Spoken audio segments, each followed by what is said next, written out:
Where I come from, you're given an opportunity and you fight to earn respect. Finn Balor heading up top. Could it be Balor's moment? Balor with a coup de grace to John Cena. It's Balor and the Beast. It's Talkamania.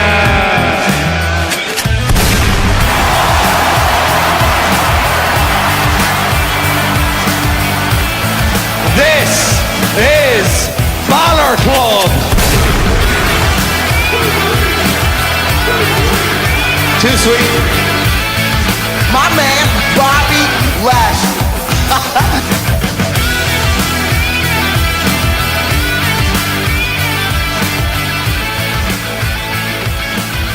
Welcome, Talkamaniacs, to another exciting episode of Talkamania. I'm your host, Des, here with my mixed match challenge partner, Jizzlebomb. Say hello, Jizzle. Fucking Jizzlebomb. Damn it. How's it going, bro?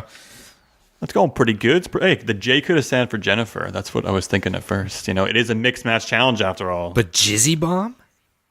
Jizzlebomb. Oh, Jizzlebomb. Well, that's still a little bit cummy, so I'll take it. Ugh, you dirty bastard. Yeah. So, what's new? How you been? I'm doing all right. It's been a busy week. It's been a really cold week. Yeah, it has. Today was freezing. Like, the wind was horrible. It was only like -4, but it was freezing.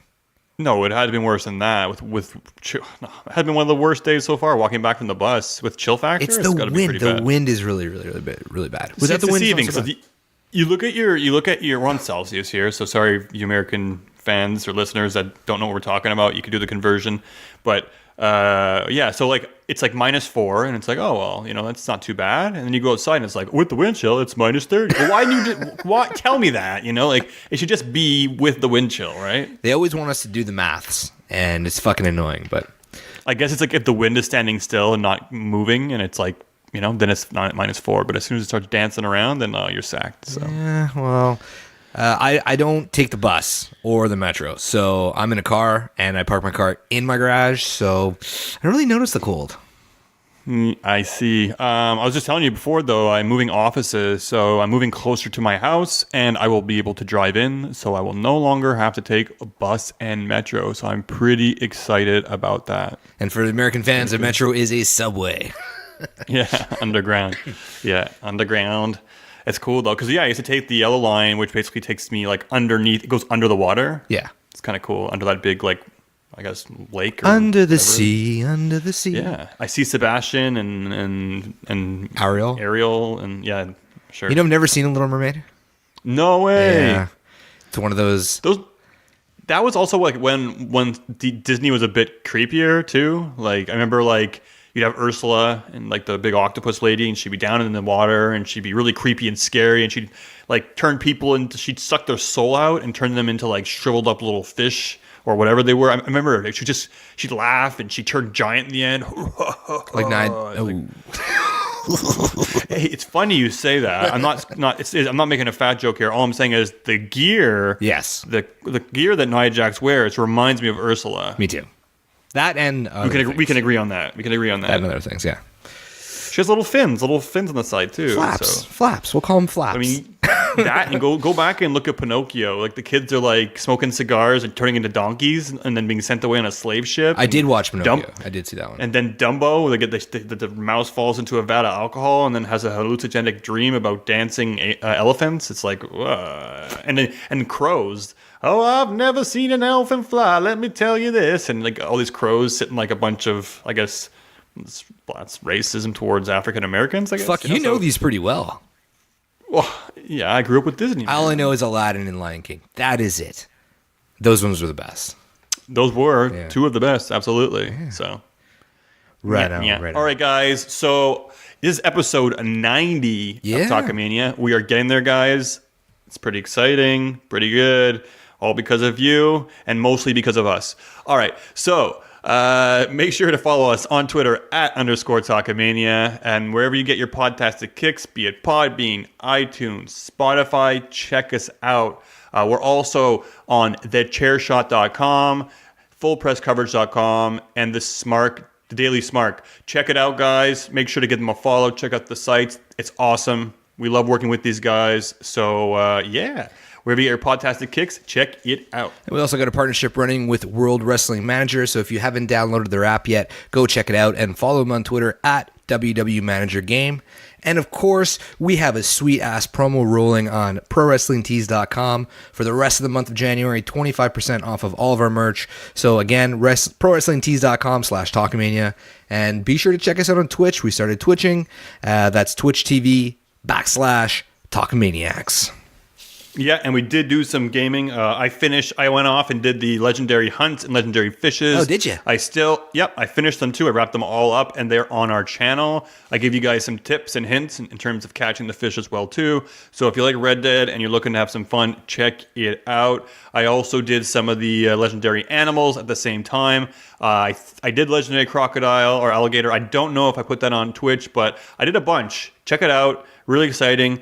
J-Bomb did some PUBG as well, too. Oh, my God. Don't tell him to watch that. Don't tell him to watch that. It was horrible. I like land, run, dead.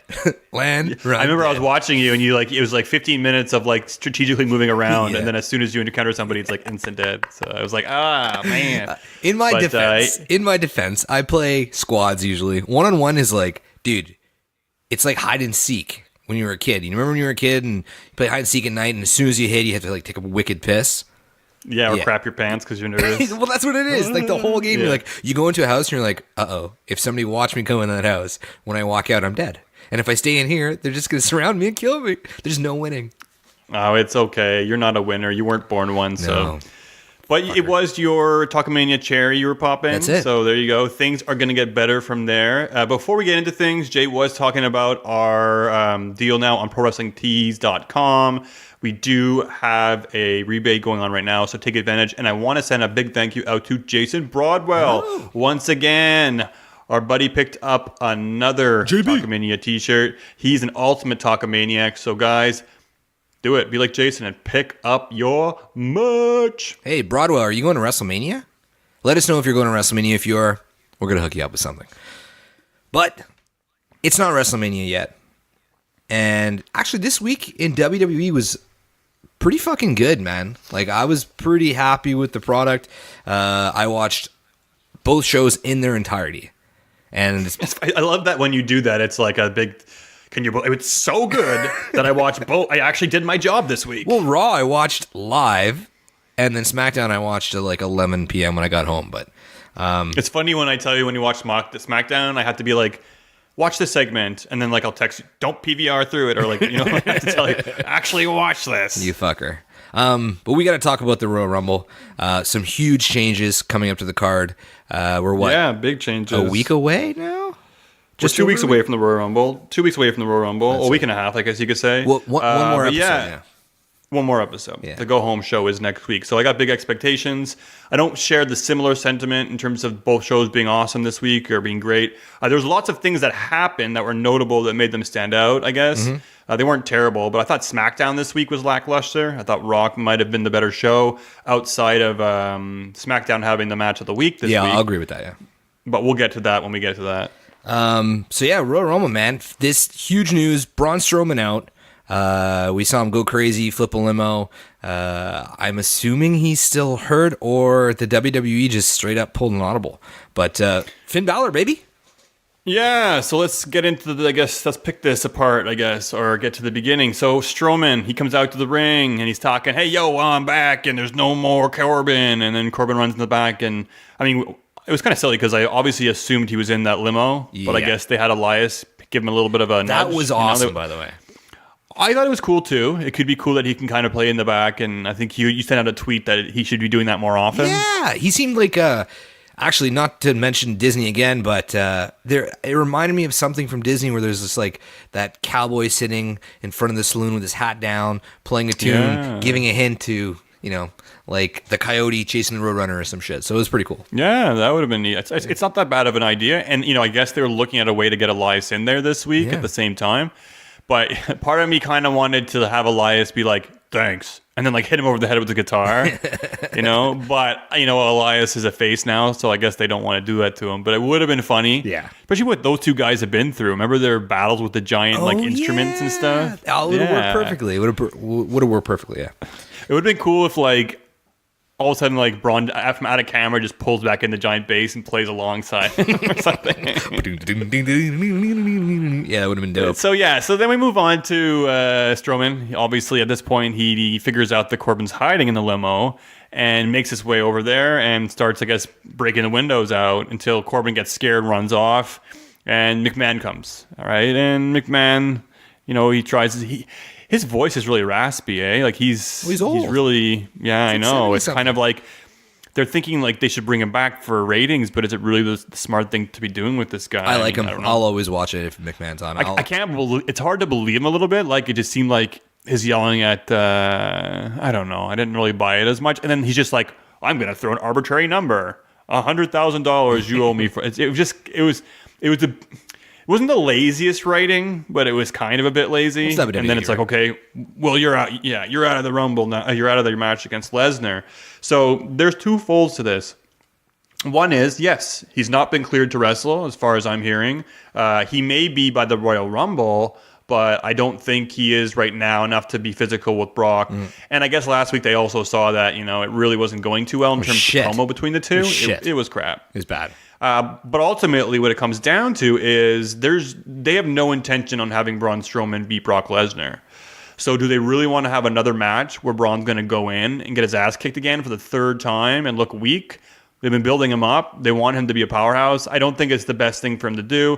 And I don't think it's the best thing for the WWE to do if they want to keep him kind of credible as a key player, because they really worked him down. Remember Nicholas last year at WrestleMania? Yeah. It took him a long time to build him back up. I feel like he's still very, very low. Oh, he's definitely not where he used to be. Yeah. But I just think putting him against Brock only to lose again, just, let's give the fans something new. Yeah. On NXT UK, which we'll get to a little bit later, we did see Balor on the card, which was a surprise and really exciting. The fans were cheering, basically making sure that McMahon was watching. And he later on followed up with a tweet saying, I am watching, and this is awesome. Yeah. So I think they saw what Balor could do. I think Balor was supposed to face Brock Lesnar a while back, and that never happened either. So I think it's going to be it's exciting. I was cool. I was happy to watch it. And a lot of us didn't think that Balor would be the one to win that match, too. So I think it was exciting. I think Cena gave the rub. So a lot of people are kind of going into this and wondering what's going to happen. Is it going to be Balor versus Brock Lesnar, or will it be Brock Lesnar versus the Demon? It's got to be the Demon. I mean, the way I look at it, a lot of fans on social media were split.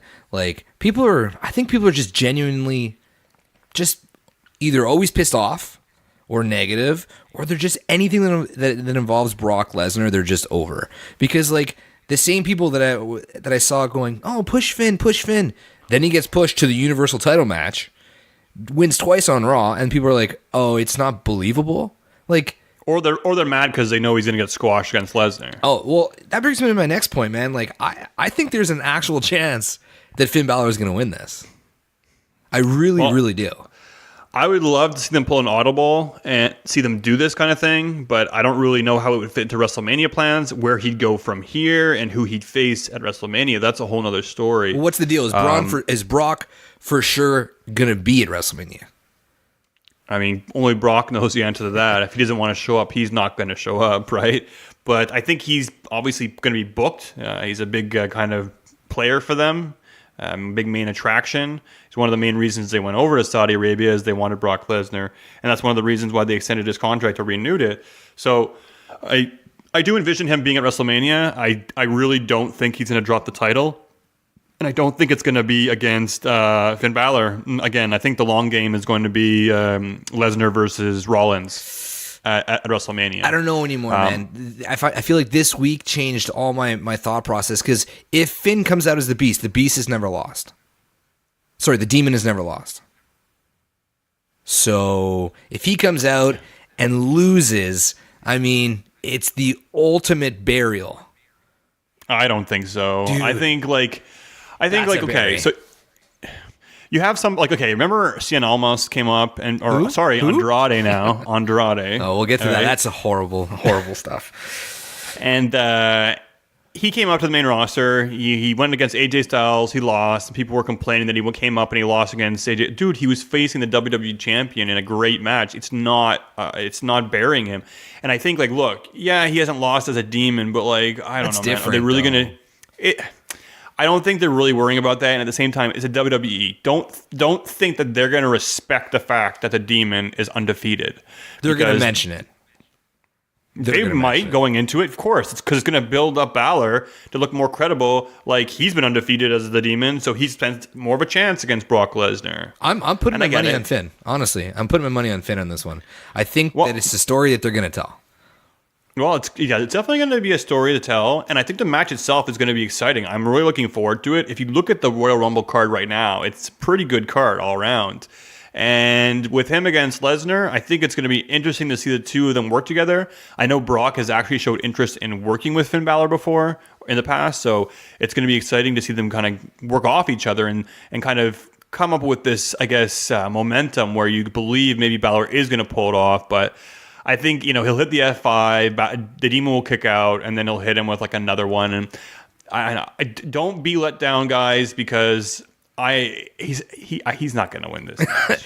Is there any possible chance that somebody causes Finn Balor the match? Causes him? Well, it really depends. Who's he going to fight at WrestleMania?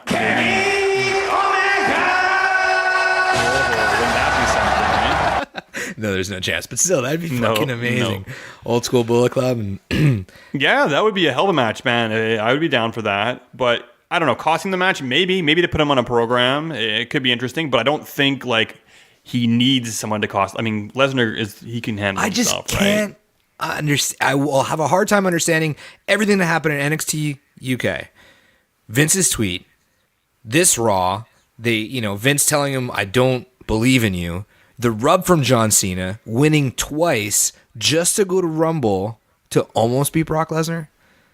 But I think that's enough. Like, we have Balor, who hasn't been doing anything for the past year or two, and all of a sudden, he goes to the NXT UK. They see what he can do. They start opening their eyes, like, you know what, this guy is great. They're going to give them a good match. We're going to give them Balor versus Lesnar. Doesn't mean that he's got to win. Fuck, maybe you're right.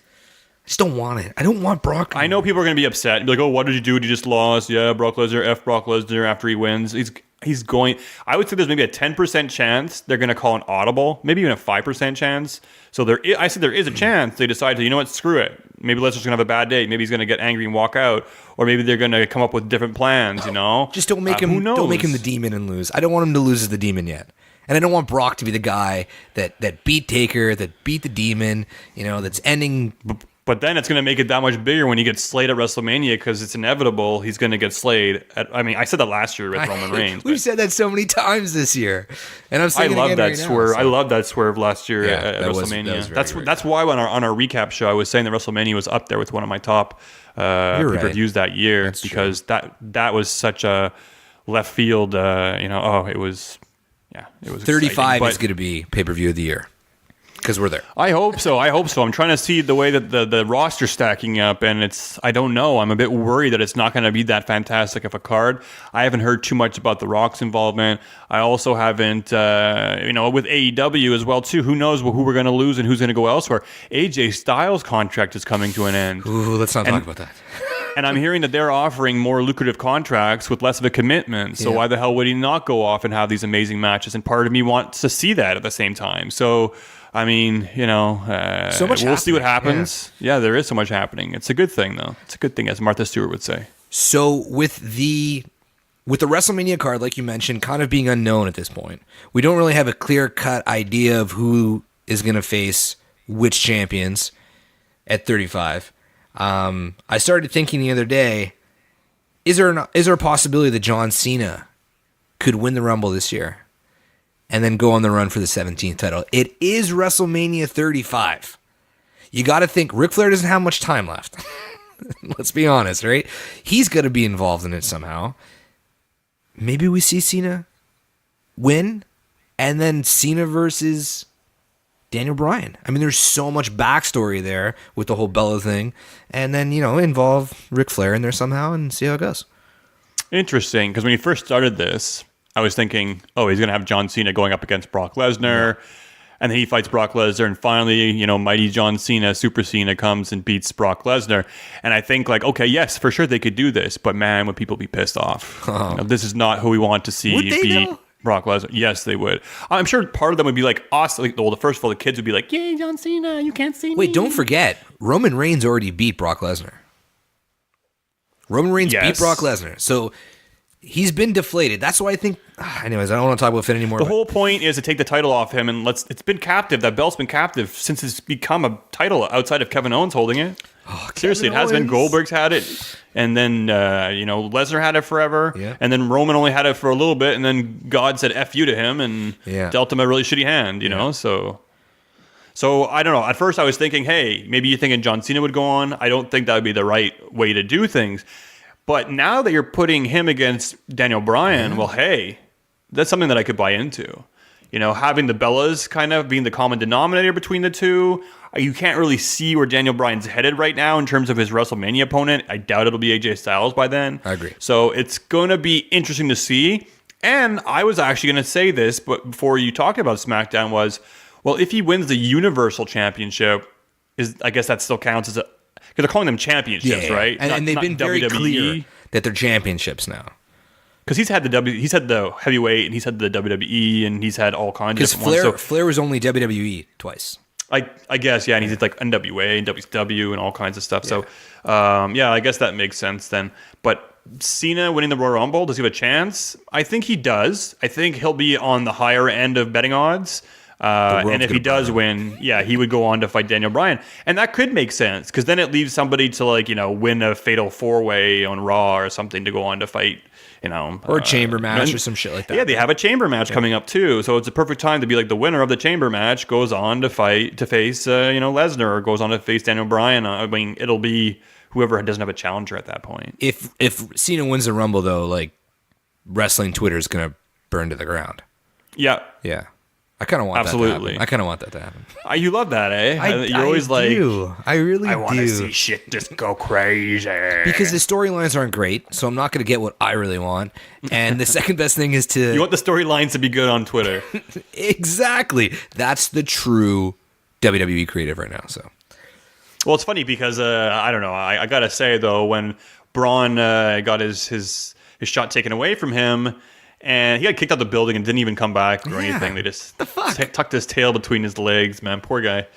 But yeah, then Cena comes into the ring and was like, oh my God, are you kidding me? They're just going to give it to Cena? I thought so too. I was like, I had this tweet loaded up, like really, really salty Dez, man. And I was ready to fire it off. And I was like, you know what? Let's just wait and see how this happens. And then Drew came out and I'm like, oh yes, we're going to get a match, one-on-one between Drew and Cena. This is it. And then we're going to see who's the better man between the two of them. And then nope, then Balor comes out and Corbin comes out and I'm like, and again, this is what happened the last time Cena and McIntyre kind of went toe-to-toe. So, the fact that hasn't happened yet either still makes me believe that that's going to be the WrestleMania match. Drew McIntyre and Cena. We talked about that last week. That's true. I didn't think of that. There's just so many possibilities.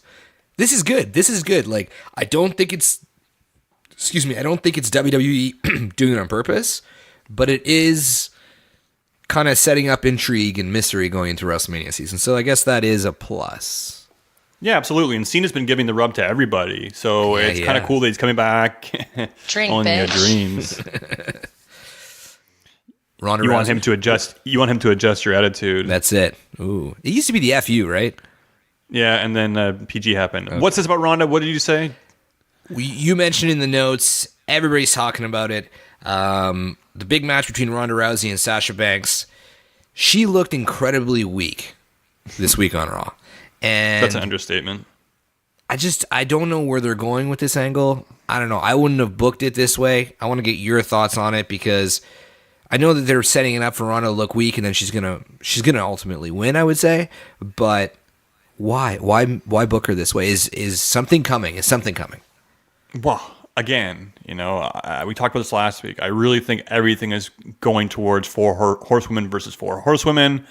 We even saw that on social media again this week. Shayna Baszler now is jumping in and saying, we were actually a team, in our sport. And, we weren't just like 4 successful wrestlers that were paired together. And, they're kind of starting to branch out and include the other members. So I think ultimately it's going towards 4 horsewomen. The fact that, she brought Sasha into the mix last week and a lot of people were like, where'd this come from? Well, it kind of makes sense in terms of where the puzzle pieces are falling. Now, love her or hate her, it's going to be an interesting match. It's something new. I think people thought we were going to get Sasha versus Ronda a little bit later down the road, but I'm excited to see this matchup because, I have a feeling, Ronda is going to come out on top. She's going to win this match. So inevitably it means a Sasha loss. Not that I wish her, I wish her to lose. I don't think we're fans of Sasha Banks, though, here at Talkamania. I think I could be, though. Because when she's on her game on the mic, she can get a pretty good promo. Sometimes she's a bit sloppy. She gets nervous, but her in-ring work, I find, is a bit choreographed. It's kind of like, okay, I'm going to go do this, and then that, and then who, and then ha. And it's kind of like it's like moved by, you can see there's no fluidity. The speed is odd. The timing is odd. The speed is slow. The timing is slow. Her knees are always very soft. And like, I'm sorry if you're a Sasha fan. I think she could be really good. But the thing is like, look at the talent that's coming up from the Indies and coming up from NXT, and look at the Mae Young Classic. I'm sorry, Sasha Banks is not the best women's wrestler in the world, or on the roster, or in the WWE. She's going to be blown away, and a lot of them are going to be blown away in the near future. So you look at the Iconics too; come on, they're in a whole different league. Yeah. So I guess expectations are going higher. We see Becky and Charlotte delivering. We see people on, NXT. They're doing amazing things too. Shayna Baszler. We see Io Shirai. We see Kairi Sane. Bianca Belair as well too. Yeah. And man, these women can wrestle and put on a fantastic match. And so can Sasha. She's put on some great matches. Just timing. Maybe she's working a bit slow and careful now because of the few injuries she's caused, or I don't know. Fucking Paige ruins everything. I digress, though. I think they could build this feud up very well. I think they kind of went into it and, they could do this whole Sasha doing her part. I think what Sasha was doing wasn't too bad. I think on her end, kind of starting. She looks like she's kind of treading on heel waters. Yeah. But she needs to go full heel, like full boss heel. That's the thing. If we'd get the 4 horsewomen, there's no way the WWE girls cannot be the face. It would be just completely ridiculous if they weren't the face. It's going to be interesting to see what happens because people really like Ronda and I guess kind of what she's evolving into. But if you bring her with Shayna Baszler, who people, they don't know as much about her, she actually probably the one that scares me the most out of the 4. For sure. Fucking scary. Yeah. And then the 2 other ones, I think one's Dutch and I forget the other one's name. Duke? It's a Duke, actually. It's not Dutch. Too much Red Dead. But yes, no one's going to know who these 2 people are. So when they kind of come up and they're saying like, oh, we're better than you, WWE boo, you're right. The fans might get on with the 4 horsewomen of the WWE. So it's a bit strange. Maybe they're testing the waters out and they're kind of wanting to see how the fans are going to react. But I think many people have said this, and I've had this conversation. Like, you should make Ronda aggressive, confident. She go out there and be like, I respect you as a challenger. I understand, but I'm going to rip your effing arm off. Just no respect. She should be aggressive. Full heel. Full fucking badass heel. For sure. I'm all down with that too. I just feel like, like they can't commit fully. So if they're going to just... Dude, she looked so wimpy. And then she chases her up the ramp. Oh, my God. Like, oh, come back. And I thought she was going to hit her. I thought she was going to hit her, too. And she's like, no. And then she goes in the back and does it again and approaches her again. And then Bailey's like, oh, no, you didn't. What the fuck, eh? What are they doing? Yeah, they have no idea. So a lot of confusion on my end. I just kind of want this match to happen, then we can move on to the next chapter of it all. But the build-up's very poor. I think they should be making her more aggressive. It should be aggressive bitch versus aggressive bitch. If they can somehow have, we're going to talk about this later, but the women's, the announcement of the Elimination Chamber, if Sasha and Bayley aren't involved in that match, there's probably not going to be 2 Elimination Chambers for the women, but if the horsewomen versus horsewomen happens, they need the 3 horsewomen from NXT to come up, kind of call out Ronda for being a weak-ass bitch, and kind of have her flirt with turning to the dark side for a little bit and then eventually completely fucking turn, and then they could really get the program going. But where are they going to do it? How are they going to do this in time for WrestleMania? There's not much, there's not much television time left. I think that's great. I think it's a great idea. If we're looking at the way Ronda was in the ring last week and how soft she was and how non-intimidating she was and not confident, I think, you had the other woman come up and be like, dude, what the F? You don't know her anything, And then she kind of wavers because now she's kind of become WWE and she's forgotten who she is. That's it. And then she kind of gets a little bit of sense slapped into her and just like snaps. Maybe at Royal Rumble. After the match. Maybe they'll shake hands or she'll go to shake her hand and then, Sasha will like turn away and then she'll just beat her down or who knows? She won't let go of the arm bar maybe. Like, I don't know. But you're right. They don't have much time to do this. And then how does that play into the whole tag team thing? Because Sasha and Bayley were set on being a tag team. So a lot of audibles are being called and it's going to be interesting to see. They should have Baszler come out, show Ronda that Holly Holm kick to the head. And just bring back those feelings of pure fucking anger. I want to see that clip played in WWE. That was probably one of my favorite moments in my entire UFC fandom career. So, yeah, I remember you're like, F Ronda. Oh, fuck, I hated her. But I do like her. I do like her in WWE. I love her in-ring work is amazing. I just want to see that character evolve. I want her to stop being so fucking smitten over everything. And she's excited. She's happy to be there. She can't keep a straight face. I get it. But I think enough time's gone by now that she'll be able to. She does all the little things in the ring. Like even in the match, like it's funny. She was tagging with Sasha, and I found when Ronda got in the ring, things moved more fluidly, and she'd get like squashed in the corner, and like she'd hold her head and kind of slump down, and like just the stuff she was doing was it was really impressive. She's a great saleswoman. She does. She's a great saleswoman. She just needs to sell that aggression and confidence, and And I think we're going to see the debut of all these of Baszler and the other two at Rumble. It makes sense. It makes sense. You make a good point. It's the right time if they're going to go into that program, which they've been teasing, so they have to be. I don't want this to be something that gets lost on Fastlane. I really don't, unless it elevates Fastlane and makes it an actual worthy pay-per-view. But it's usually the worst pay-per-view of the year. So. Well, it depends. Do they stretch this out to WrestleMania and then we get the 4 horsewomen and there's no Raw Women's Championship match? Because it's possible there just might not be one. Well, I don't know. Everybody's banking on Sasha and Bayley being like a shoo-in for those titles, and I don't think so, man. I don't think so. I don't. Well, I know they've been pushing hard for it because I guess they haven't had too much to do. They haven't been in the main event. So they're like, hey, let's be part of history and be the first ever tag team champions. That's what I'd do. Hey, Sasha's probably like, fuck you, Bayley, now. Exactly. If they were like, hey, we're going to put you in a title match. Okay, screw the tag team titles. See you later. Bye, Bayley. Well, that's it. So, and the fact that she wasn't even out to ring with them, she just like got left behind. It was kind of funny. Yeah, but doing horrible promos in the back, but... Well, you know what? Let's talk about Raw and SmackDown real quick. Big takeaways. We got a new IC champion. I'm not a fan of the guy. However, I'll take him over Dean Ambrose. Really, eh? Yeah, for sure. I'm torn between them because I don't like either one very much. I don't think they are really doing much. But Bobby Lashley, right? I think that caught a lot of people by surprise. Yeah. Why? So here's the first question. Why take the title off of Dean Ambrose? Well, here, I'll tell you why. He's fucking terrible. Dean Ambrose, his return, he was gone away long enough that we talked about him being pretty good on this podcast. Then he returned and we talked about him being fucking awesome on this podcast. And then as soon as he opened his stupid mouth, we were like, oh, wait, no. He's horrible. And that's where it ended for me. I don't want to see any more Dean Ambrose.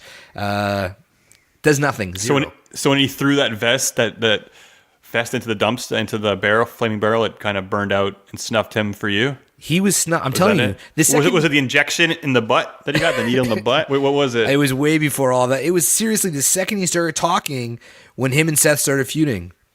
When he didn't turn heel right off the bat, his return. Oh, they ruined him. They ruined it. Yeah, they ruined the timing on it completely. And people say he's poorly booked, and that's true. But there are a lot of wrestlers that are poorly booked that do a good job at being poorly booked. I agree to that. And I've made the argument so many times that Ambrose has needed that belt to kind of be relevant or to stay afloat. Yeah. So we're going to see now what happens with him and where he goes from here. I feel like they really could have built him up. I'm not going to say he's garbage, but I think the way they booked him and the way he's been, I guess, seizing the opportunity of his booking hasn't been the best. And I guess they feel like, hey, you notice Renee Young was actually, she wouldn't say anything after he lost. And like, she's not allowed to talk. Like, say something, Renee, say something. And she just didn't say anything. You know, I was watching. It's like, I'm going to get beaten tonight. Watching Raw and SmackDown in its entirety without fast forwarding this week, I realized that the commentary in WWE, they don't shut up. They never stop talking. Like you mentioned, I think last week, that let's tell the stories in the ring. Yes, let's tell the stories in the ring. They do a good job sometimes of telling stories in the ring, but then Michael Cole explains it. Oh, that's because blah. He doesn't say that's because, but he'll just remind you of this fact. And sometimes the facts are incorrect or didn't exist, or they're forgetting a whole. It's ridiculous. That was my 2 cents. Well, we were saying last week how in New Japan I really liked the fact that like the announcers might not talk for like that was you. Okay, yeah, it's good. Man, you're getting old. Yeah, a good minute or two, and then they'll hit like the crowd will be basically more audible. Yeah. They'll almost be the commentator team. That's it. 1, 2, 3. It was pretty exciting, but yeah, they do talk too much. So shut the fuck up. Yeah, you talk too much. So, But Bobby Lashley is your new Intercontinental Champion, and Twitter burned the F down. Yep. Everyone they couldn't understand what the heck the WWE was doing. Obviously you're talking about Michael Cole drilling points. I think he said like 5 times that night that he's never been the Intercontinental Champion. There you go. So that started planting a seed in my brain. But ultimately, guys, relax. Yes, Bobby Lashley is not entertaining. He's garbage, in fact. A lot of people are big fans of him in TNA. I didn't watch him. I hear he did some great things there, but I'm only judging on what I've seen. Not enjoying him. Leo Rush is okay for me. He's I think, awesome in the ring, eh? Awesome. Yeah, he's awesome in the ring. He was in 205 Live again this week. Watch it. It was a great match. He's exciting, and he's good on the mic. And, Bobby is a specimen, but, I just feel like he has the personality of... Chalk. It's just not. That's a good way to sum it up. It's just, I don't know. And, but, guys, the silver lining in all of this, I don't know if you guys saw, but Kevin Owens put out a very interesting tweet right after Lashley won that IC title. Do you hear that? And it was, Kevin Owens was holding the Intercontinental Championship in that picture. And if you remember, Kevin Owens left to get knee surgery, right? But you remember how they played him out in the injury angle? Well, Bobby Lashley injured him, wrapped his knees around the post, gave him the old smackaroo, and he was out. So I'm pretty sure KO is coming back for that IC title. And that's exactly what they're planting the seeds towards. So that's pretty awesome. I love KO. I'm going to be super excited that he's back. He's our Montreal homeboy, and he's coming for that Intercontinental Championship. So Lashley won't have it very long. And, well, you know what? If you don't like Kevin Owens, Talkamania, we got 2 words for you. Suck it! Does Kevin Owens return at the Rumble? Because he's went from soon to soonish on Twitter. Yes, I think that's the latest he's going to be coming back. You think he'll be there before? Well, it all comes down to who will Bobby Lashley face at the Royal Rumble for his title. I don't think there's an IC match at Rumble. There isn't, as far as I know, as it stands. So they could either be like, hey, next week, Dean Ambrose is going to say like, hey, I know we don't get automatic rematches, but can I get an automatic rematch? And they're going to say, yeah, sure. And then they're going to give him one at the Royal Rumble. Or they're going to say no more automatic rematches and maybe live up to it this time. You're right. And then Lashley simply in the Royal Rumble. And then, yes, I think that's going to happen. Kevin Owens is going to come out at the Royal Rumble. Lashley will probably be in the ring at the time, and then KO is going to come for Lashley and just like beat on him, and the crowd's going to pop immensely for KO's return. I hope they're chanting his name before he even comes out. As soon as Bobby comes in, just Kevin Owens. I don't think they're going to remember. They might remember in the back of their heads, but like, no, they're not. As soon as like, that's going to be a big pop. You'll see. You think it'll be the pop they're going to see, and they're going to see that he's lost weight. Like it's going to be a pretty interesting, dramatic, and memorable comeback, I would say. So are you putting your Dez guarantee that he's coming back? Well, of course he'll be back. No, at the Rumble. Be more specific. If he doesn't come back next week on Raw, like, no, Dean Ambrose, you don't get an automatic rematch. But, Bobby, you will be defending your title against this man, and then he might come out. Okay. If it's not this week, 100% I will bet on. You think he's that close, eh? It'll be. Yeah, I do. Oh, damn. Dude, and look how much weight he's lost. Like, he must be doing cardio and using his knees. Dude, he probably just stopped eating chicken nuggets. You keep talking about chicken nuggets. Who does, me or him? Me? Every time I talk about Kevin Owens losing weight, you're like, oh, he laid off the chicken nuggets. Fuck, I love chicken nuggets. So, we saw more build-up between Becky and Asuka on SD Live. Actually, they kicked off the show. Becky coming in, I thought it was awesome. She drove her own fucking car. It reminded me of like when The Rock used to arrive. I like how they just park anywhere, though. Yeah, but the way when she threw her key at that whatever her name is, I don't know which one she was. It wasn't Charlie. So she throws her key. The girl doesn't catch it. And I'm like, sucker. And then she drinks that shit from the weird dude, the big fat guy, Otis. Where's he from? That guy? NXT. No, I know. Like in the world, is he American or? Oh, I would assume he's American. That's his gimmick. He just is a little dozer. He's just like. Anyways, the way she came in, she just threw gorilla position open, walked right the fuck out. She's cutting a good promo. The timing of Asuka coming out was a little bit awkward, I found. I have no fucking idea what the hell that girl's saying. She was trying to say buzz, and she said, but it's tough watching her do. It's a little pretty tough cringy, watching her do her but, promos. I think they could do more with Asuka in the sense that not giving her a mouthpiece, but just shut up and hide behind that mask. Just be creepy. Put that doll mask on and haunt people, man. You know what I mean? Because her in-ring is so good. Like every time I'm like, oh, I don't see the love for Asuka. I don't see the hype around Asuka. And then she throws like 3 or 4 moves and I'm like, oh yeah. Okay, no, she's just fucking awesome in the ring. If they gave her the time, the investment, and I guess the right platform, she could be amazing. And I'm a huge Asuka fan, it's no lie, but I haven't been entirely impressed with her run, I guess.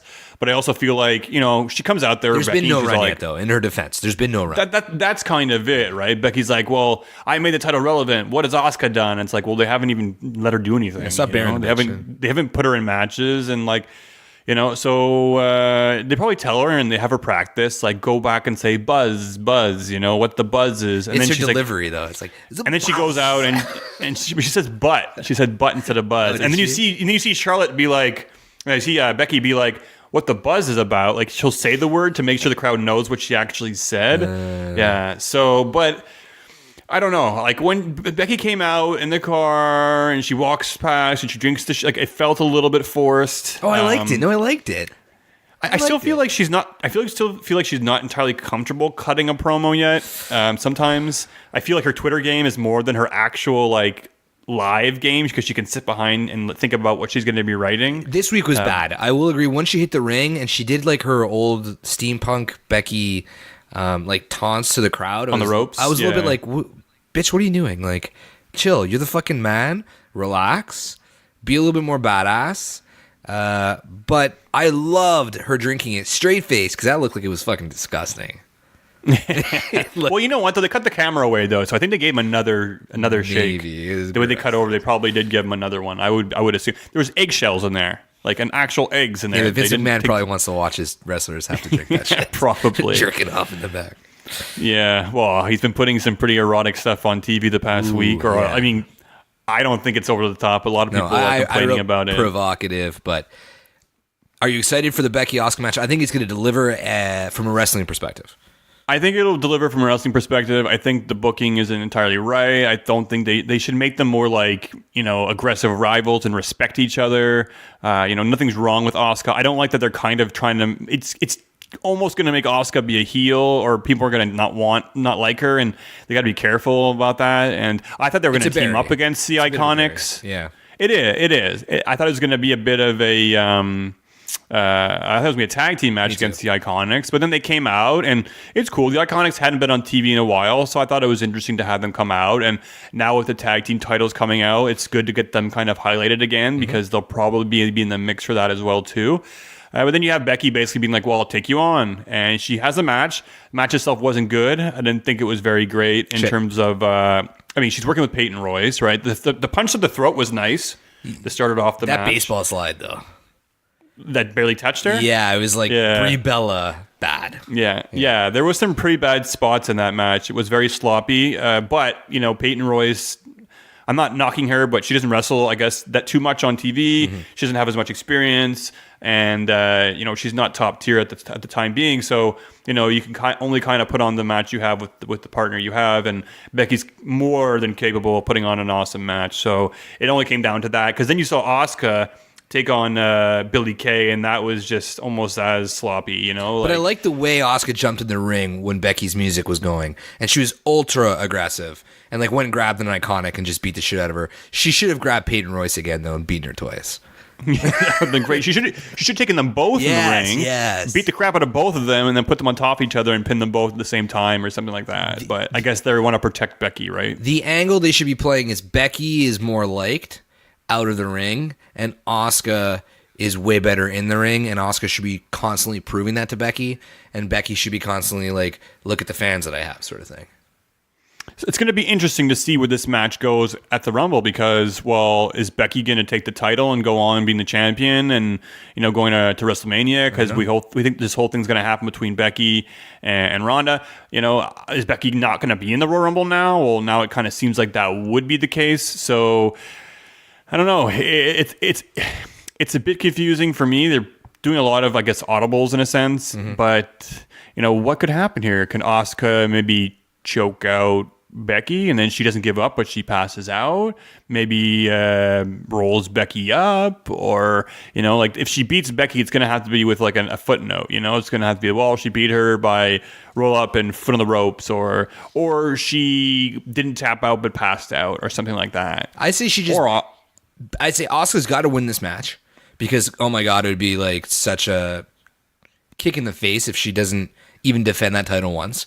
If she wins, and like you said, maybe Becky passes out, she gets to backstage, what the fuck happened? Fuck this, I'm joining the Rumble. If they do the match before the actual Women's Royal Rumble goes in, and then Becky joins the Roman Rumble. Reigns did that, right? So it's quite possible. And you know what? There's lots of stuff that could happen. Remember, last time everybody was on the same card together, Ronda Rousey got involved in their matchup. So who's to say that they won't do the same thing again? True. So there's, I guess, a lot of question marks heading into this match. It's one of the matches I'm more excited for. These two haven't had a solid one-on-one match. So I'm all in. Ooh, double or nothing. We got to talk about Rey Mysterio and Andrade. They stole the fucking show on SmackDown. Did you watch the whole match? Yes. Moves I'd never seen before. Reversals I'd never seen before. That Hurricane Run on the outside was just freaking crazy. His body slapped like liver hitting the floor. Double bounce, man. Yeah, and he's just like, oh. And then he did like a one of those whoopee cushion jumps. The Doink used to do? Yeah. I call it the whoopee cushion because the Doink is the first guy who did this move. And to the outside, to the outside, yeah. Then he did the Canadian Destroyer again. The match itself was just out of this that world. crucifix The two guys driver thing, was so sick. I was like, "What the fuck was that?" I had to rewind, watch it. Yeah. So for me, it was definitely the match of the week and one of the best matches I've seen in 2019. Yeah, Andrade, the WWE. He delivers. He delivers every fucking match. So does Rey. I'm not taking anything away from Rey, but Andrade to me came out with more than Rey did. Except for he lost his fucking name. And I think this is a problem, man. I saw somebody tweet today, what if Stone Cold Steve Austin was just Steve? What if Shawn Michaels was just Mike? And what if Bret Hart was just Bret?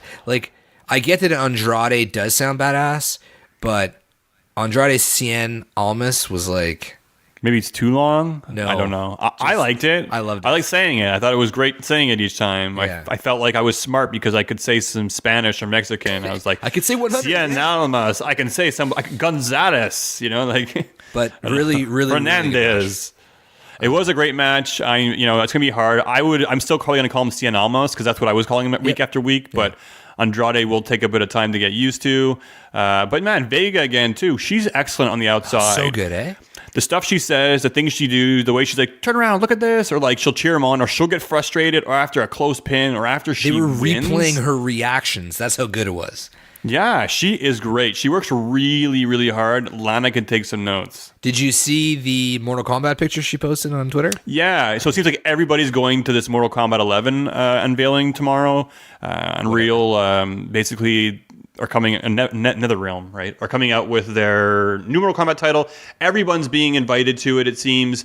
Cody Rhodes as well, too. He got a nice little beautiful letter in the mail, and they're all going to check out the unveiling. So it's going to be cool. And yeah, she loves Mortal Kombat. She's a gamer, and she loves the character Jade. So she actually has herself dressed up cosplaying as Jade on her social media. It's hot as hell. If you like women in just sexy clothing, well, there you go, man. I'll play with you, Becky. I'll play with you, Selena. So wrestling Twitter is freaking out over this Alexa Bliss, Mandy Rose provocative segments. I put those in quotations. I enjoyed it. I thought it was awesome. I don't see the relevance of the Alexa Bliss one, but whatever. I'll watch it. And Mandy Rose one was awesome. I thought it was great. Naomi popping in and then kind of popping out. It was good. It was entertaining. I love hotel brawls, though. Yeah, well, remember we saw the one with Enzo? Yeah, that was great. That was great. This so one was good. a little lackluster. It wasn't, I think it was, people were comparing it and saying like, wow, man, they had a chance to have a really good brawl and it didn't turn out I wanted too somebody to great. go through that fucking TV. I thought that TV was going out.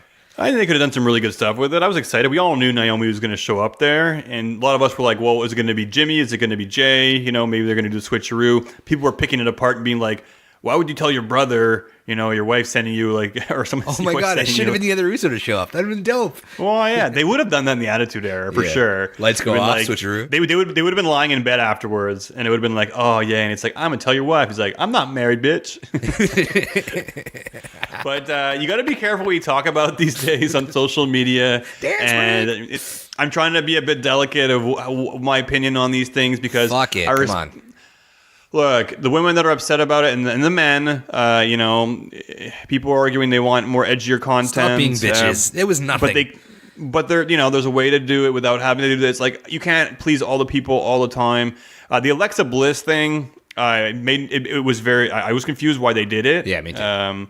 It looks like they're trying to see what they can get away with again. Maybe see like, well, maybe we can do a little bit edgier stuff. Maybe we'll see how people react to this. And it didn't go off well, I think, for the grand scheme of things because people are just hypersensitive now. Yeah, but fuck what they care about. It's what the USA Network says, right? Twitter can complain all the fuck they want. Honestly, I think wrestling But Twitter... it's not just Twitter, though. It's also like just... I was reading an article today about Family Guy and how they're going to start phasing out gay jokes to just not have them anymore. Yeah, but that's different. They're on Fox. You know, it's a bigger spectacle. We're talking about USA Network. It's not Fox. It's not Fox. But they are going to Fox. Yeah, but Fridays on Fox are different than prime time. It's very different. I'm telling you, it's different. But, like, they didn't even... If people are pissed off, fuck off. Wrestling Twitter represents, like, what? Literally not a big percentage of WWE's viewership. I don't care what anybody says. We think we're a lot of people. We're not. We're really not. Well, look, ultimately, the guy inside of me is like nice, sexy. I saw a bit of Alexa Bliss's skin. She's a hottie. I like boobies. And with Mandy, you know, like, come on. They should do an angle about there was no cheating. There was never going to be any cheating. You know, you know, my biggest quarrel with this whole thing is the fact that the only reason they did this whole thing was because they keep promoting Temptation Island that was airing right after. So it was all basically just tying in with that and saying like, hey, Temptation Island, we'll do a Temptation angle. And it was a storyline that was already going on anyways. And, you know, it was stupid because when the photographer jumped out and started taking pictures, it blew my mind because, like, are you stupid? Like, does she not watch Smackdown? Like, I don't know, man. It was a bit ridiculous to me. But I feel like people being oversensitive about this. They're oversensitive about everything. Next thing, they complained when the championship titles were not the same size as the men's. So they made the women's championship titles the same size as the men's.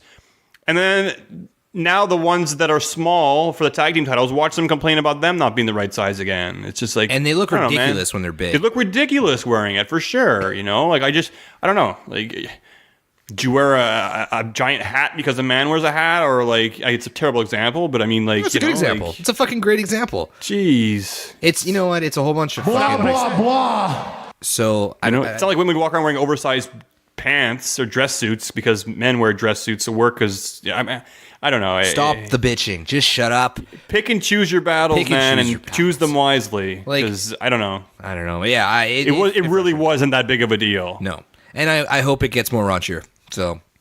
Fuck you guys. I think they're allowed to have sex and things. People go out and watch like Marvel superhero movies and there's sex references in them and all kinds of stuff, and that's okay. But it's like there's men beating up women in Marvel movies as well. Yeah. So Magneto bitch slaps people. It happens. I don't know why I picked Magneto. I don't watch any of it, so it's the only guy I can think of. I'm sure he bitch slaps somebody, right? Well, that's Magneto. Oh yeah, Jake Gyllenhaal's Magneto, isn't he? No, he's It's gonna be somebody. I saw somebody. Mysterious. Wait, Mysterious and Magneto aren't the same dude? No, man, this is Spider-Man. Anyways, Mysterio. Yeah, it's Mysterio. I just want to mix it up with Rey Mysterio. With the Elimination Chamber announcement, with the new titles being unveiled, what's your thoughts on how this Elimination Chamber can, deliver or not deliver? Well, I want to ask you, what do you think about the titles themselves? I love them. I love them. Aside from being too small. Fuck, they're the perfect size. They're great. I like the round design. I like that we're getting away from that huge W in the middle, like we see with the other 4 titles. The NXT UK tag titles are maybe my favorite new titles that I've seen. Fuck, I saw those the other day. I thought they were so nice. Beautiful. Nice. I really like the NXT Championship title as well. Yeah, I do. I like it. I like the titles too. I think they look good. I think it's a step in the right direction, moving away from the big giant W. Mm-hmm. I don't like the actual tag team ones in Raw and SmackDown. They just look like a big coin. Yeah, horrible. I find every time I look at them, though, I see like an isotope. It looks like one of those like radioactive isotopes. Oh, yeah, true. Yeah. But, it's kind of neat. It's cool. I think it's going to be great. Now, yes, your question, how is this going to work with the Elimination Chamber? It's interesting because you're going to have 3 teams from Raw and you're going to have 3 teams from SmackDown. That's awesome, by the way. I love that idea. So I wonder, are all the tag teams going to, is one person from each tag team just going to start in the ring at once? Or is each tag team going to be, snuggling together in a pod? There's... How many pods are there usually? 6? There you go. There's your answer. They're going to be there's 4 and 2 people start. Oh, okay. Well, there you go. So there's going to be 4 people in the ring and 4 teams outside. So 2 teams in the ring, 4 teams in the pods. And I wonder if it's single elimination or if you have to eliminate both. I would probably think it's going to be one person or else it would be such a long match. Yeah. I'd be down, but, it probably will be once your partner's eliminated, you're eliminated kind of deal. But then it comes down to I really hope these titles aren't passed around though, like hot potato, like Paige. Yes, no, I think we made that joke. I'm still trying to be nice to Paige, so I'm not going to comment on that. But no, it's going to be we have them this week, and then we want to put the Riot Squad over, then we want to put the Iconics over, then we want Naomi doesn't have anything, so let's put her with Lana, and they'll be a tag team. So I just hope it sticks with somebody for a good while, and they don't start passing it around just to make everybody tag team champions. My biggest fear about this whole thing is the actual Elimination Chamber match itself. Lance Storm tweeted out that he thought it was a little bit odd that the first ever Women's Tag Team Championship match is going to be defined by a match that doesn't have any tags in it, which was a little bit interesting. And then on top of that, I don't like the Elimination Chamber. I don't think the men deliver. And not to compare the men to the women, but I just don't like the match in general. I don't think anybody can deliver in that cage anymore, especially with the padded sides now. They used to be steel and now they're just more ring, it looks like. I don't know. I don't like the match. There's too many fucking people in there. This probably means that there's going to be 2 Elimination Chamber matches that night, and for that to immediately follow Royal Rumble, it's too much, man. Well, I think we have Fastlane and then the Elimination Chamber, if I'm not correct. Or is it Elimination Chamber and then Fastlane? Oh, maybe. I don't know. I just figured if they're talking about it, it was the next one. But you might be right. It is coming up. But regardless, I mean, we are heading into WrestleMania season. It's a pretty big match to have. I like Elimination Chamber matches. There's been some really good ones. But yes, there's been some really, really bad ones too of late. I think the women have been in one before already, and I like that one. So we will see... We'll see, I guess. It's going to be interesting. I'm really curious on how they're going to do it and also what teams are going to be a part of this because We saw Sasha and Bayley. They're making a heavy campaign for them to be the first tag team champions, and then saying, hey, we want to fight Trish and Lita for the titles. I still feel like, hey, well, why they say that? Like, they must be moving towards that. Yeah. But I don't know if plans have changed since then, and they're going to do the 4 Horsemen WrestleMania, and if they do, I don't see them being involved this match. I just find it... They're going to have to do some really creative work to have Sasha kind of be feuding with Ronda Rousey and the 4 Horsemen. And then all of a sudden it's like, hold on. Elimination Chamber tag team. I'm going to put this on hold and I'm going to go into this match. And you know. That's why I'm a little bit worried that one of those two things aren't happening. I can't see how the cross is. I think it would have to be the case unless they bring in like Ronda and Baszler or something, you know. But that they have too many women that it would be really not fair to them, I guess, because look, on Raw, potential teams, Sasha Bayley, Nia Tamina are going to be in there. Yeah, that's a given. I think so. Yeah. I think the Riot Squad's going to be in there too. Well, we're done I'm with guessing Raw it's going to be. then. I'm assuming it's going to be Ruby and Sarah because they can take more of a. They're a bit more. I guess they can take a bit of more of a beating, I would say. And then Mickie James. I think you're going to have her in there with who? I think it could be Alexa Bliss if she's ready to return, and if not, maybe Alicia Fox. And then you have Natalya and Ember. Yeah, there's already too many people on Raw. Yeah, and then what? Maybe the Bellas want to come back and compete for them. I'm sure they're going to want to. They're going to see these titles, and the Bellas going to be like, oh, we have to come back for these. And the WWE's going to be like, oh, yeah? Here they are. I think we're going to see a lot of, like, on the weeks leading up to Elimination Chamber, a lot of qualifying for this match. And that's where we'll see the Bellas come back, and that's where we'll see Lita and Trish come back, and we'll see a couple of weird tag teams in there. Maybe some NXT people will come up, a little bit of shit like that in the qualifying weeks leading up to Elimination Chamber. Maybe. I don't know. I don't think they're going to put too much thought into it. I hope they do. It'd be great to see some of these tag teams come up, but you're not going to have Lita and Trish, you know, be in a qualifying match and then lose. If they're going to come back and be a tag team, they're in there. They're not going to be in an Elimination Chamber. They're too old to do it. And I'm not trying to knock on them being too old, but they're too old. So it's not going to happen. You're going to have them in a tag team match. It's going to be at WrestleMania, and they're going to win the tag team titles, and then probably like lose them the next night on Raw to like you're right. to the Iconics or something like that. Yeah. But then on SmackDown we got Sonya and Mandy, who it's almost a given they're going to be in it. You have the Iconics, who although I would like to say are a given, I don't see them putting these two in an elimination chamber match. I don't think they're built for that. So then again, you have, maybe Becky and Charlotte are going to go into it. That's quite possible. And then Naomi and Lana, or Naomi and Asuka, depending if Asuka has a title or not. So there's lots of different tag team combinations. Raw is up the wahoo in terms of the tag team combinations they have. SmackDown's actually a little thin. If you go through the roster, I mean, I'm leaving out Stephanie McMahon and Zelina Vega, and they're not wrestlers. Yeah. And Paige, who can't wrestle. Lana. So Lana and I had said with Naomi, if Asuka doesn't have the title, if she has a title at Elimination Chamber, then it'll end up being Naomi and Lana, I think. Otherwise, it makes sense to put Asuka back with Naomi. It's confusing. Plus, I mean, you got to think that at Elimination Chamber match is also going to be the women's tag team titles being, on the card as well. So that's going to remove four women from it, and that can, change all the fucking tag team combinations there are. But again, I don't know. Don't like it. Wouldn't it be neat to have something where it's like they don't have teams, just people? And then, somehow you can end up with, a random tag team. Like, we talked about this a long time ago, The final two okay? just become a tag team? The final two become tag teams. So, for instance, let's say we made a ladder match and we had two titles hanging from the top. Yes. Well, the first person who gets the belt is one half the champion. Mm-hmm. They leave. That's so much And then better. the second person is then second half the champion. So and then they're a that's tag a great team. idea. That's Yeah, a that could be fucking great cool. idea. Tweet it to Road Dogg. Tweet it to Road Dogg. Tweet it to Billy Gunn over in AEW. He's still not over that whole tampon fiasco. What tampon fiasco? You know, the girl who took the tampon out and put it in the girl's mouth, and he let her have it. So, let's quickly mention the Beastie Bash that we saw at the end of SmackDown. no, you didn't. Bestie. The Bestie Bash.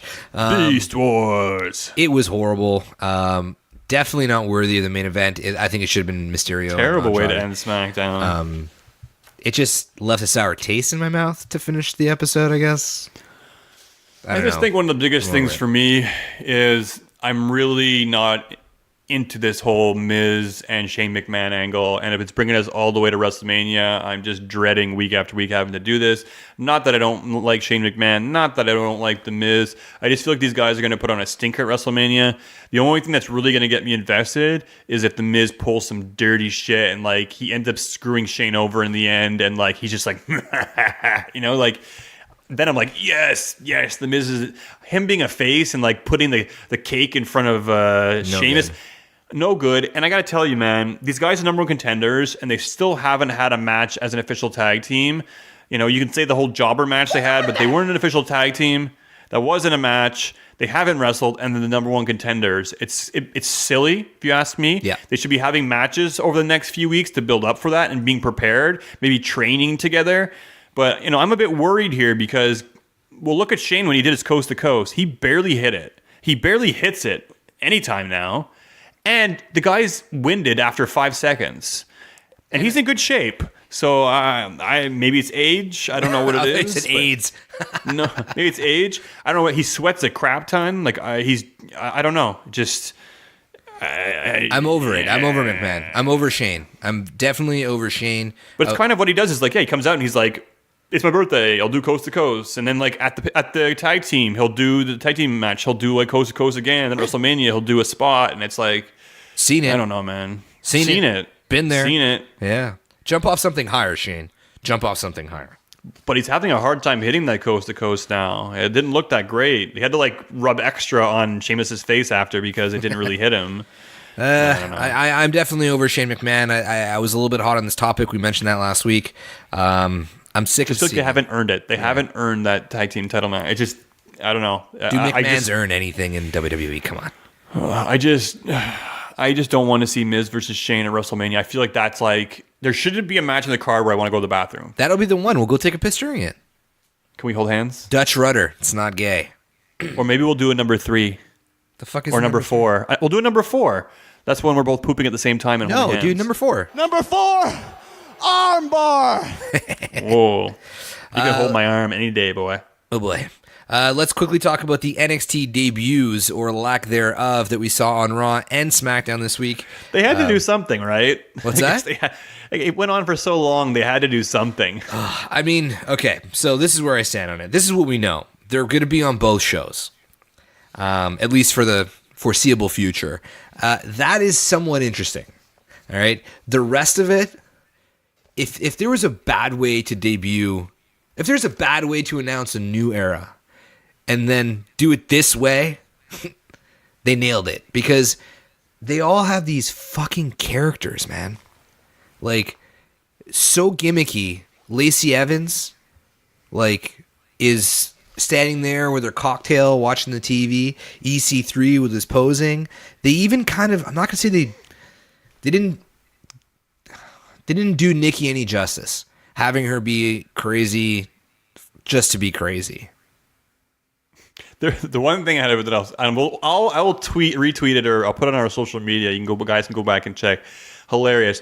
There's this woman and she's watching the match and she's watching Nikki Cross wrestle, and Nikki Cross is just running around laughing and doing her stuff. And this woman just like, she just kind of, I guess, off the record laughing at what's going on and being like, oh, Nikki, oh, that bitch got her. Oh, my God. Oh, don't you fuck with Nikki. Oh, Nikki's got her. And then Liv Tyler hits her. Don't let that skinny bitch hit you. It's like, and people are like, let this girl be the commentator of Raw. And she was really funny and really into it and just being like crude and... Oh, she's funny. So I'm going to tweet that out after. Really funny. Check it out. But at least she got a match. Everybody else was backstage. 6-woman tag, though, put in these little segments and stuff. People weren't even popping at these guys appearing. None. So I think it was something. But yeah, having them appear on both shows is cool. But is it also desperate? It's like, well, we've been putting these promos like week after week after week after week. Nothing's been happening. Maybe they heard us last week and how we were complaining, and they said, well, Talkamania is upset. We got to get these guys on. And then they threw them backstage and blended them in. Nobody really knew what was going on. And, I don't know. Are they really going to be on every show? I think they're trying to gauge maybe the bigger pop and just where inject they should go. Inject them into a storyline. If you're going to bring up that many people at once, I get that that's not easy to do. I get that it's not easy to do. That's why there's things like the Royal Rumble, right? They could have all came out in the Royal Rumble and it would have been awesome. There's only like 6 of them, so 3 in each. Actually, there's only, there's 2 women? So it's not that many. It's not that many. If they can't inject new talent into a storyline, what's the point of injecting new talent? Just to say, I feel it wasn't the right talent to inject. Like the call-ups were questionable. You look at like Undisputed Era and Adam Cole, and you're like, why the hell aren't they calling these guys up? Thank God they're not, because I like what they're doing. I like what they're doing in NXT, and I think that's it. They're like, well, we're gonna make NXT super solid with the people we have, and it's not so much like I'm sure a lot of them don't even want to be called up. They're happy doing what they're doing. Fuck. And then now EC3 is like, I'm still looking in front of a mirror at myself. EC3, I can see it.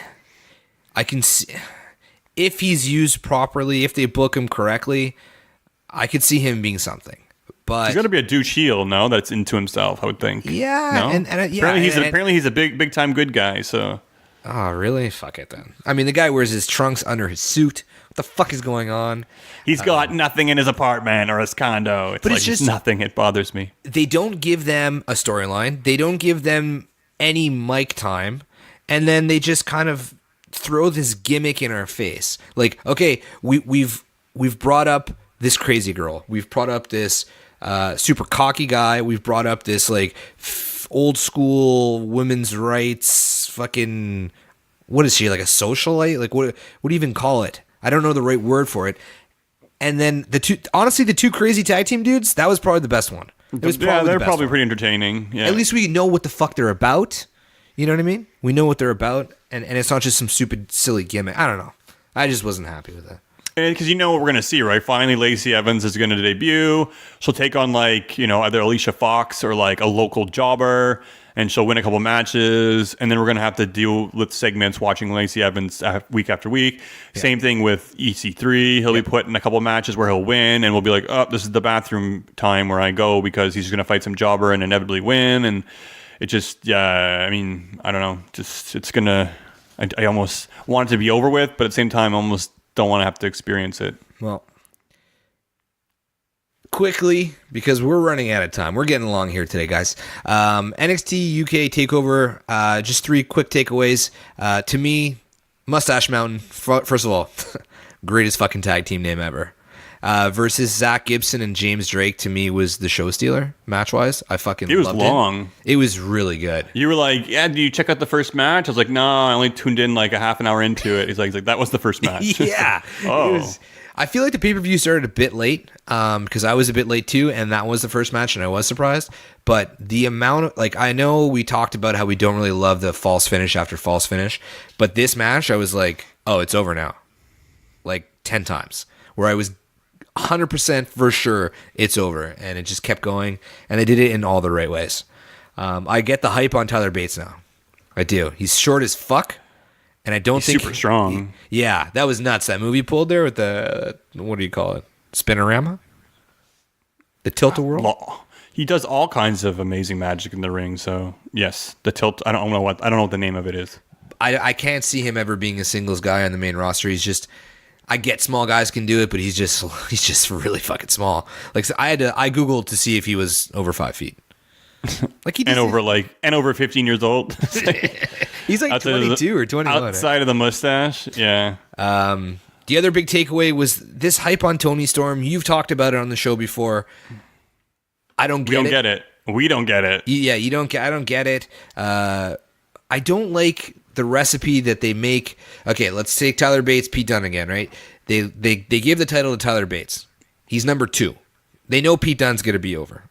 So they let Tyler Bates have a short little run, boom, slam it on Dunne forever. I feel like they did the same thing here with Rhea Ripley and Toni Storm. Rhea Ripley needed that championship to get over, which I don't think she did. And now Tony's going to run with that championship for a really long time. And I don't get the hype, man. I don't get it. So I feel different about Ripley. I think she was pretty impressive. I loved her. Look, I think she's strong, and I think she had to really take it down a level in order to take on Toni Storm. Yeah. I found like she ended up having to look weak. She just had to stumble around. her flow wasn't as nice.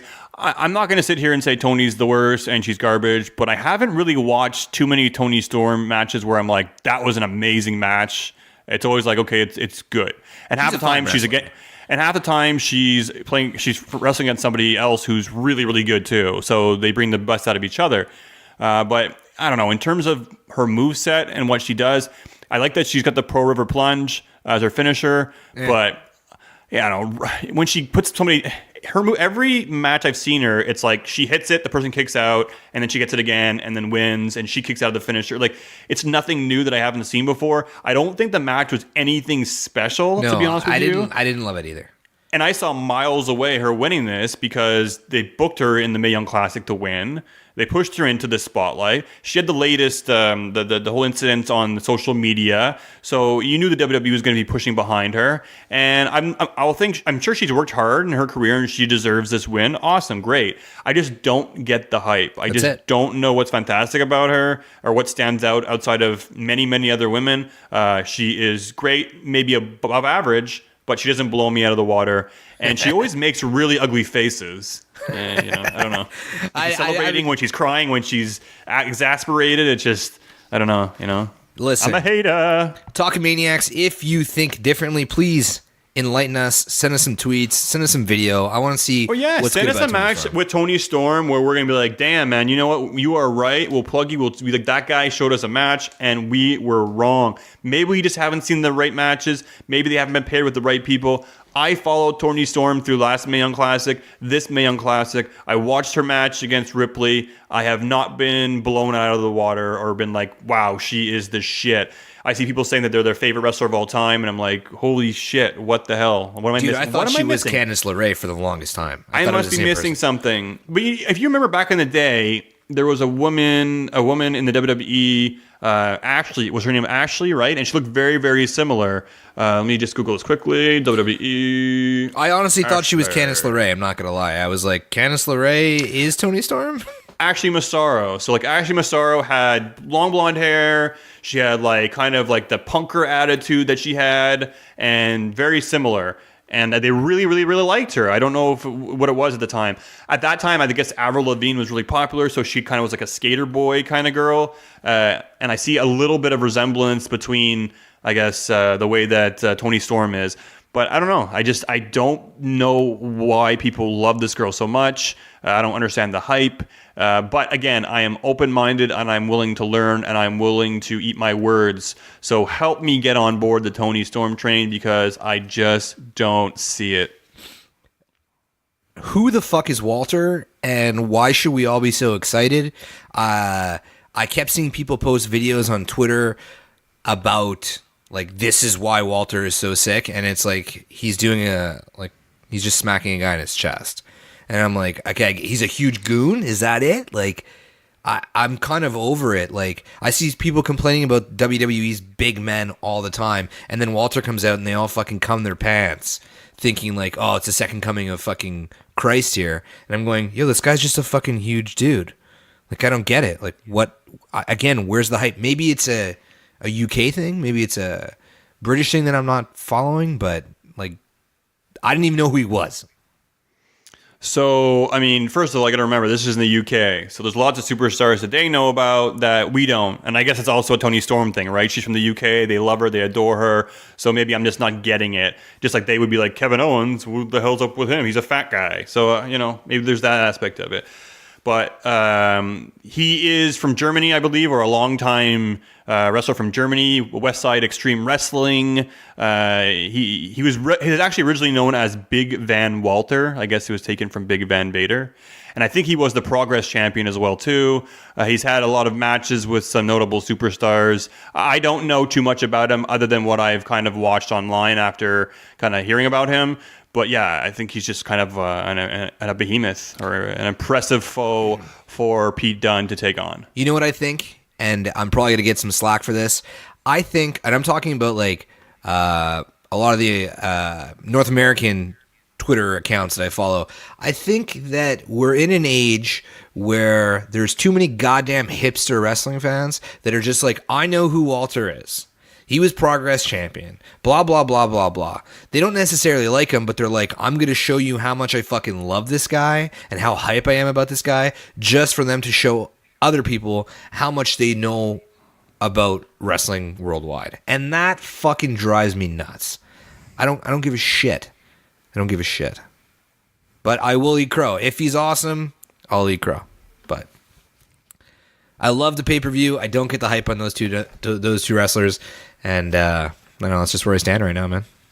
So let us know. Send us a Tony Storm match, a Walter match that we can watch, and we'll be back here next week talking about it and eating crow. Oh, you're already assuming we're eating crow. We'll see. Before we wrap it out, let's talk a little bit about AEW. It was kind of a quiet week.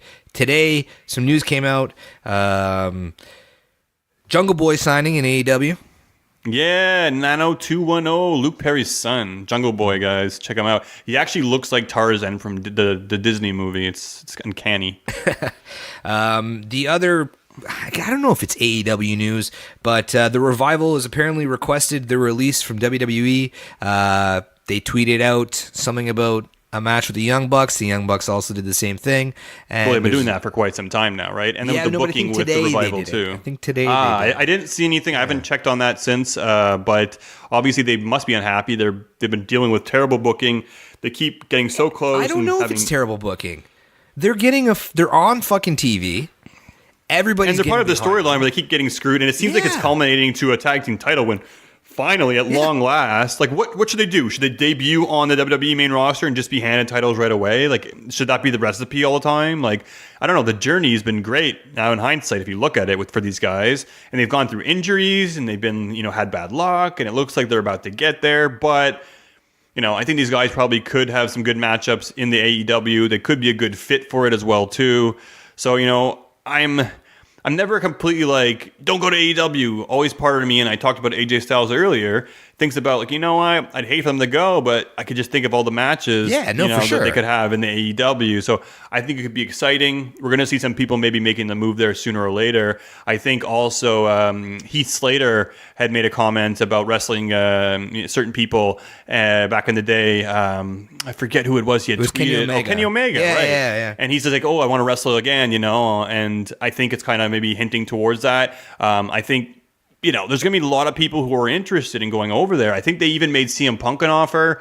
I don't think he's going to be going over there because he's done with wrestling, but it's interesting to see where they're reaching out to and, the potential people that might come on board. So, Kenny Omega too, big question mark, though the rumor is that he turned down his WWE contract recently.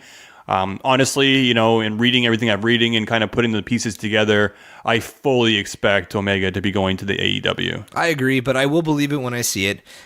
But quickly, with the Revival, I'm already seeing people being like, wow, this is the first defect, and I'm like, no.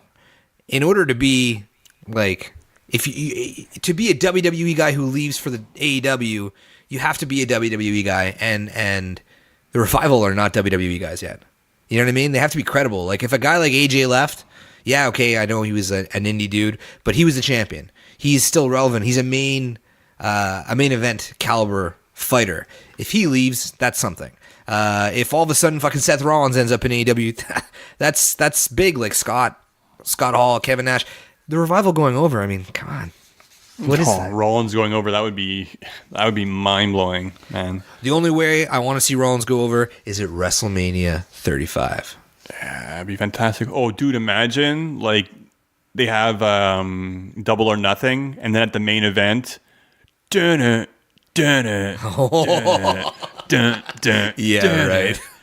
That'd be great. Well, he's kind of the music, right? But comes back with like a shaved head or something. It'd be fucking dude. That was okay. He's done everything in the WWE. What else is there? Like I didn't even think of that. That's fucking ballsy, man. Well done. That's fucking nuts. And the last piece of news before we wrap things up: the Bludgeon Brothers are cleared for in-ring action. Yay! All that applause. Only good thing that comes out of it is Harper is potentially free again. Free at last. Though, I was hoping the injury was going to be a blessing in disguise and set Harper free. So that's a guy I'd like to see in AEW. Dude, I would love to see that guy in AEW. He doesn't got many clicks left on him, man. So take advantage of that shit.